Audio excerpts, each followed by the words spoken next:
Hello and welcome to Diecast Restos. My name is Jason and this is the Matchbox 25A Bedford CA Dunlop van. It was produced by Lesney from 1956 until 1960.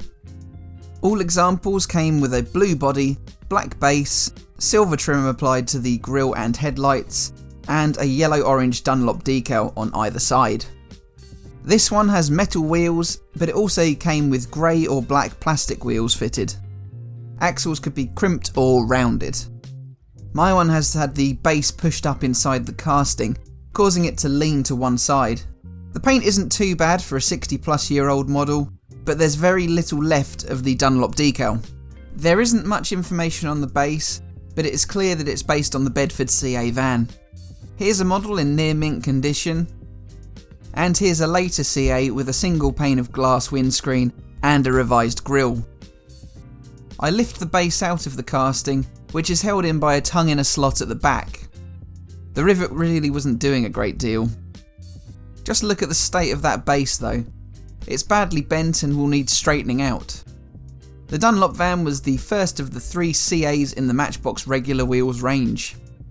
The Bedford milk float followed at 29A in 1956, which I restored in September 2020.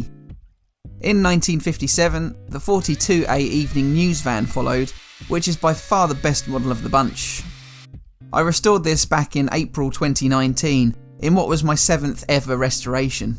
I didn't go into the history of the vehicle too much in those days, but I gave a lecture on the Bedford CA in the milk float video, so do give that a watch.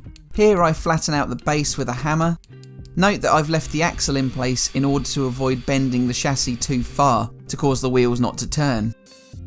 After giving the metal wheels a wash, it's time to strip the paint using caustic soda and hot water.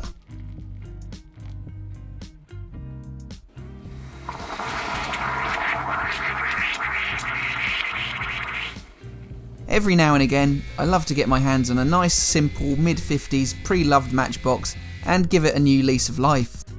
The raw simplicity of these earlier castings draw me to them. No gimmicks like opening doors, no plastic interiors or windows, no suspension, no auto steer, just beautifully cast bodies joined to plain black bases with axles and some wheels. So the British-built Bedford CA van was in production from 1952 until 1969, which I go into detail discussing in the 29A video. However, the van came adorned with Dunlop decals on each side. I'm sure most viewers will be aware of the Dunlop tyre company, but they have a long and complicated history. Scotsman John Boyd Dunlop was familiar with making rubber devices and reinvented pneumatic tyres for his child's tricycle. Dunlop sold the rights to the tyre company he formed with the president of the Irish Cyclists Association, Harvey de Croo. The Dunlop pneumatic tyre company continued to bear his name. They began to acquire their own rubber mills in the late 1890s, renaming to Dunlop Rubber in 1901. In the 1920s, under the stewardship of Sir Eric Geddes, Dunlop began manufacturing tennis balls, followed by tennis rackets, and then footwear and clothing. The company invented the self-sealing tyre in 1948, and in the early 50s developed Maxaret, the first anti-lock braking system. However, after accruing massive debts after failed ventures in the 1980s, the Dunlop brand began to fragment. Dunlop's Australia branch had already been sold off to become Dunlop Australia in 1899, but Dunlop tyres, aircraft tyres, aerospace, Dunlop Sport, Dunlopillo, and numerous industrial product companies bearing the Dunlop name are now all under individual ownership, though the brand itself and the logo are under the ownership of Mike Ashley, owner of Fraser's Group, a retail group in the UK that owns the Sports Direct brand and House of Fraser. It's all rather complicated for a company that began manufacturing bicycle tyres.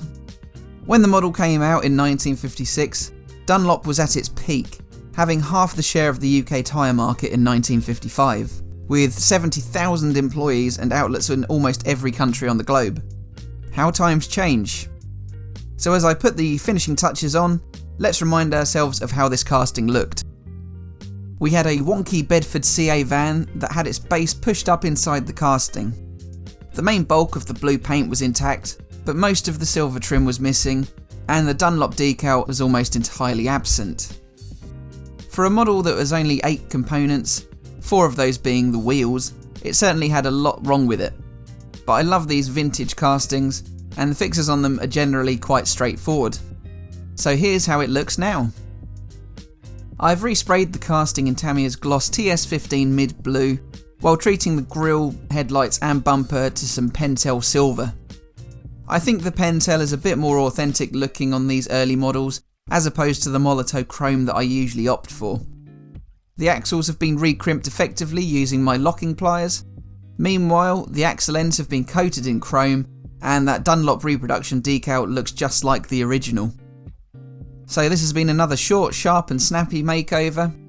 If you enjoyed it, let me know in the comments and leave a like. Thanks to my Patreon supporters, every little helps towards the channel. If you'd like to join them, a link is at the end of the video. There you can see previews of my upcoming works. Likewise, take a look at my Instagram for all the latest.